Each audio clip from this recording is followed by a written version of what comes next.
కార్తీక పురాణం 24వ అధ్యాయం. అంబరీషుని ద్వాదశి వ్రతం. అత్రి మహర్షి తిరిగి అగస్త్యునితో ఇలా చెబుతున్నారు. ఓ కుంభ సంభవ, కార్తీక వ్రత ప్రభావం విన్నావు కదా. ఇది ఎంత విన్నా తనివి తీరదు. నాకు తెలిసినంత వరకు వివరిస్తాను, సావధానంగా వినుము అని ఇలా చెప్పసాగారు.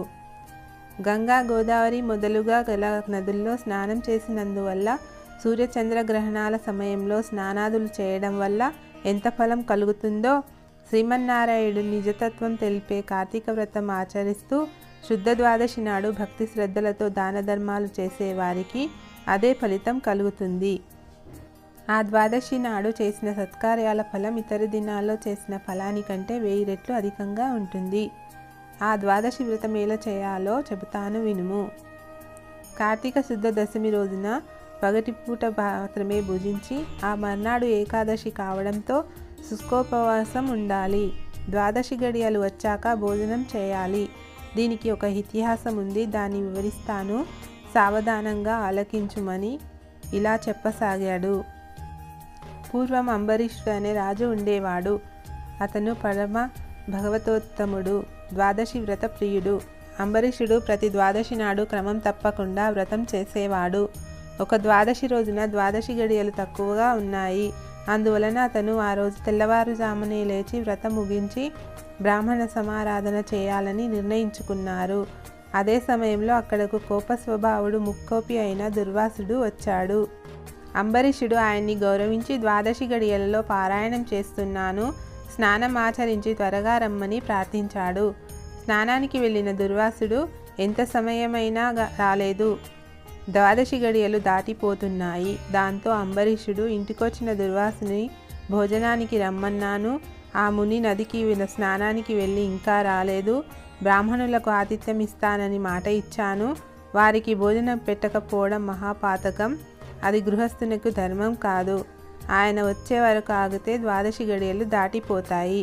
వ్రతభంగం తప్పదు. దుర్వాస ముని మహాకోప స్వభావం కలవాడు. ఆయన కాకుండా నేను భుజించినా నన్ను శపిస్తాడు. నాకేమి చేయాలో అర్థం కావడం లేదు. బ్రాహ్మణ భోజనం అతిక్రమించరాదు. ద్వాదశి గడియలు మించిపోకూడదు. ద్వాదశి దాటాక భోజనం చేస్తే హరిభక్తిని వదిలిన వాడనవుతాను. ఏకాదశి నాడున్న ఉపవాసం నిష్ఫలం అవుతుంది అని మల్లగుల్లాలు పడుతూ సర్వగుణులైన పండితులను సలహా కోసం ఆశ్రయించాడు. దుర్వాసుడు వచ్చే వరకు ద్వాదశి గడియలు ఆగవు కనుక ఇప్పుడు వ్రతభంగమా, దుర్వాసుడు రాకముందే భోజనమా, ఏది విహితమైంది అని ప్రశ్నించాడు. దానికి ధర్మజ్ఞులైన పండితులు ధర్మశాస్త్రాలను పరిశోధించి విమర్శ ప్రతి విమర్శ చేసుకొని దీర్ఘంగా ఆలోచించి ఇలా చెప్పారు. మహారాజా, సమస్త ప్రాణికోటి గర్భాలయంలో జఠరాగ్ని రూపంలో ఉన్న అగ్నిదేవుడు ఆకలిని పుట్టిస్తాడు. ప్రాణులు భుజించే చతుర్విధానాలు దేహేంద్రియాలకు శక్తిగా మారుతుంది. ప్రాణవాయు సహాయంతో జఠరాగ్ని ప్రజ్వలిల్లుతుంది. అది చెలరేగి క్షుద్బాధ కలుగుతుంది. ఆ తాపం చల్లార్చడానికి అన్నం, నీరు అవసరం.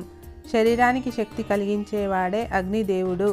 దేవతలందరికంటే అధికుడైన దేవపూజ్యుడైన వాడు. ఆ అగ్నిదేవుని అందరూ సదా పూజించాలి.